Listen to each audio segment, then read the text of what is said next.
श्री स्वामी समर्थ. स्वामी महाराज तुमच्या सर्व चांगल्या इच्छा पूर्ण करो ही स्वामींच्या चरणी प्रार्थना करते आणि आजच्या या नवीन व्हिडिओला सुरुवात करते. आपल्या हिंदू धर्मात मकर संक्रांतीच्या आदल्या दिवसाला भोगी म्हणून अत्यंत उत्साहात साजरा केली जाते. जो न काही भोगी तो सदारोगी असं आपल्याकडे म्हटलं जातं. पण 2026 मध्ये भोगी नेमकी कधी आहे, या दिवशी कोणत्या चुका टाळाव्यात आणि सर्वात महत्त्वाचं म्हणजे भोगीची मिक्स भाजी कोणती एक भाजी चुकूनही घालू नये किंवा खाऊ नये, या सर्व प्रश्नांची उत्तरे आजच्या या व्हिडिओमध्ये आपण पाहणार आहोत. त्यामुळे व्हिडिओ हा शेवटपर्यंत नक्की पहा. चॅनलवरती नवीन असाल तर सबस्क्राईब करा आणि असेच नवनवीन माहितीपूर्ण व्हिडिओ बघण्यासाठी बेल आयकॉनलाही प्रेस करा, म्हणजे माझ्या सर्व नवीन व्हिडिओचं नोटिफिकेशन तुम्हाला मिळेल आणि तुम्ही एक पण व्हिडिओ मिस करणार नाही. त्याचबरोबर कमेंटमध्ये श्री स्वामी समर्थ लिहायला अजिबात विसरू नका, जेणेकरून स्वामींची तुमच्या कुटुंबावर, मुलांवर अगदी भरभरून अशी कृपा होईल. 2026 मध्ये भोगी मंगळवार 13 जानेवारी रोजी आहे. हा सण म्हणजे निसर्गाप्रती कृतज्ञता व्यक्त करण्याचा दिवस. थंडीच्या दिवसात शरीराला उष्णता आणि शक्ती मिळावी या उद्देशाने या दिवशी पोषक भाज्यांचे सेवन केले जाते. या दिवशी देवराज इंद्राची पूजा करण्याची देखील प्रथा आहे, जेणेकरून शेतीसाठी पाऊस आणि सुबकता लाभो. या दिवशी काय करावे? भोगीच्या दिवशी सकाळी उठून अंगाला तीळ आणि उटणे लावून स्नान करावे. यामुळे त्वचा निरोगी राहते. जुन्या, नको असलेल्या आणि तुटलेल्या वस्तू घरातून बाहेर काढाव्या. हे नकारात्मकता दूर करण्याचे प्रतीक आहे. अंघोळीनंतर सूर्याला अर्घ्य द्यावे आणि घरातील देवांना तीळ लावलेल्या बाजरीच्या भाकरीचा नैवेद्य दाखवावा. या दिवशी गरिबांना अन्नदान किंवा तिळगुळ दान करणे खूप शुभ मानले जाते. या दिवशी कोणाशी वाद घालू नका किंवा मनात द्वेष ठेवू नका आणि ह्या चुका आपल्याला प्रामुख्याने टाळायच्या आहेत. धार्मिक मान्यतेनुसार भोगीच्या दिवशी महिलांनी डोक्यावरून पाणी घ्यावे आणि व्यवस्थितपणे आपले केस जे आहेत तर ते धुवावेत आणि तीळ घालून आपल्याला आंघोळ जी आहे तर ती करायची असते. या दिवशी ताजे आणि सात्विक अन्नच ग्रहण करावे. शिळे अन्न या दिवशी चुकूनही आपल्याला ग्रहण करायचे नसते.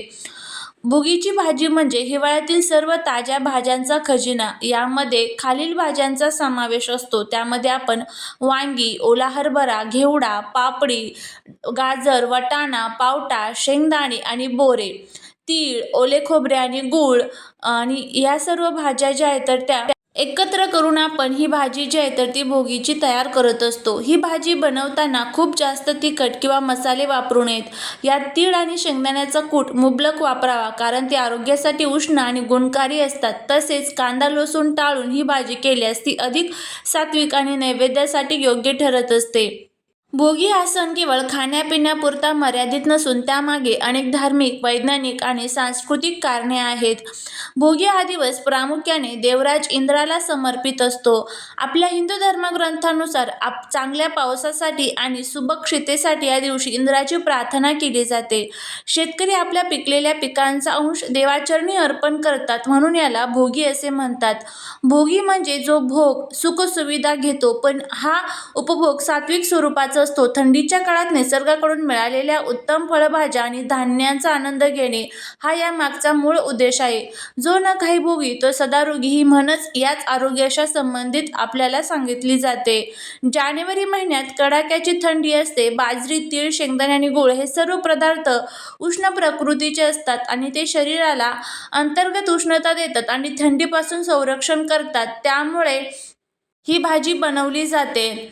अनेक घरांमध्ये या दिवशी बाजरीच्या भाकरीचा आणि भाजीचा नैवेद्य दाखवतात. घराच्या छतावर किंवा कोपऱ्यात थोडा भाग ठेवला जातो, ज्याला कणीला किंवा पाखरांचा भाग असे म्हटलं जातं. काही ठिकाणी लहान मुलांच्या अंघोळीत पाण्यात बोरं, उसाचे तुकडे आणि तीळ टाकले जातात, ज्याला बोरन्हाण देखील म्हटलं जातं. बघा, आता आपण बघणार आहोत भोगीची भाजी ज्यावेळेस आपण बनवतो त्यावेळेस नेमकं आपल्याला कोणती भाजी जी आहे तर ती घ्यायची नाही आहे. तुम्हाला माहीत असेल की आपण बघा खूप कष्ट करतो, मेहनत करतो, पण तरी आपल्या त्या कष्टाचं, मेहनतीचं फळ जे आहे तर ते आपल्याला मिळत नाही. काय होतं की कुठेतरी आपण ह्या छोट्या छोट्या चुका असतात, ह्या चुका करतो आणि त्यामुळेच आपल्याला त्याचं जे फळ आहे तर ते मिळत नाही. घरामध्ये अनेक प्रकारच्या अडचणी, दुःख आणि संकटांचा आपल्याला सामना करावा लागत असतो. ही भाजी करत असताना ही फक्त एक भाग नसतो, तर आपल्या तो श्रद्धेचा एक विश्वास असतो आणि ज्या वेळेस आपण ही भाजी करत असतो त्यावेळेस जर चुकून जरी आपण ही भाजी घेतली तर केलेल्या सेवेचं आणि केलेल्या उपायांचं जे फळ आहे तर ते आपल्याला मिळत नाही. घरामध्ये सतत भांडण, कटकट, वादविवाद होत असतात आणि त्याचबरोबर आपल्या घरामध्ये माता लक्ष्मी जी आहे तर ती रुष्ट होऊन निघून जाऊ शकते. संपूर्ण वर्षभर आपल्याला भोग भोगावे लागू शकतात. वर्षभर दुःख आणि दारिद्र्य आपल्या घरामध्ये येऊ शकतं. अशा प्रकारच्या अनेक ज्या चुका आहेत तर त्या आपल्याला या ज्या काही विशिष्ट तिथी असतात या तिथींना करायच्या ज्या आहेत तर त्या नसतात. जर आपण ह्या चुका केल्या तर आपल्या घरामध्ये अनेक प्रकारच्या संकटांचा आणि दुःखांचा आपल्याला सामना जो आहे तर तो करावा लागतो. आता आपण बघूया की नेमकं भोगीची भाजी बनवत असताना किंवा ही जी भाजी आहे तर ती कोणती आपल्याला चुकूनही या दिवशी खायची नाहीये. त्यामुळे जर तुम्हाला हा व्हिडिओ आवडला तर नक्की चॅनलला लाईक, शेअर आणि सबस्क्राईब करून कमेंटमध्ये श्री स्वामी समर्थ लिहायला विसरू नका.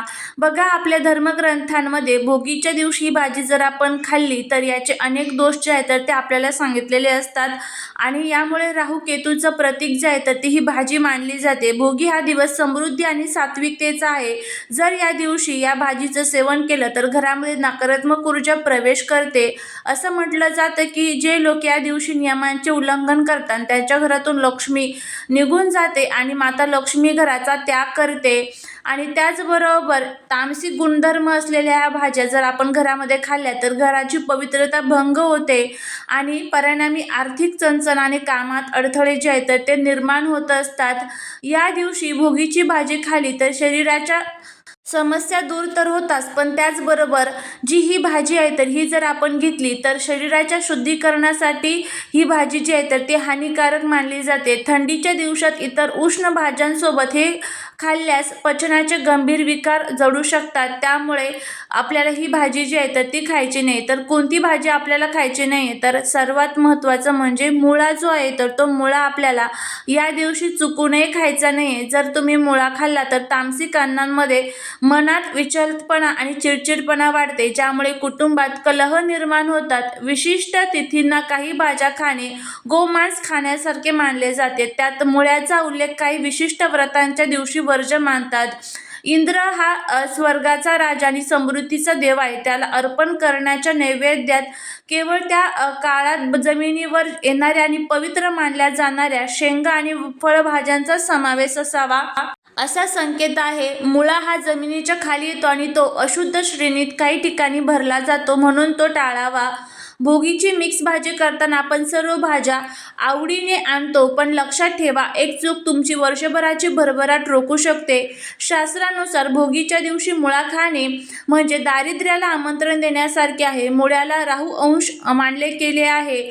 तो पवित्र नैवेद्यात मिसळल्यास माता लक्ष्मी प्रसन्न होत नाही. घरामध्ये गरिबी आणि आजारपण येण्याची शक्यता असते.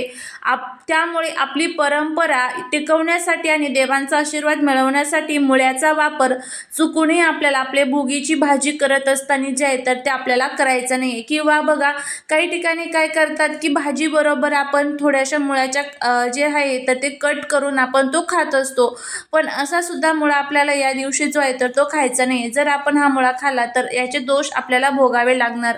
झालेली सेवा ही महाराजांच्या चरणी रुजू करते. जर तुम्हाला हा व्हिडिओ आवडला असेल तर लाईक, शेअर आणि सबस्क्राईब करायला विसरू नका. भेटूया पुढच्या एका छानशा नवीन व्हिडिओत एका नवीन माहितीसोबत. श्री स्वामी समर्थ.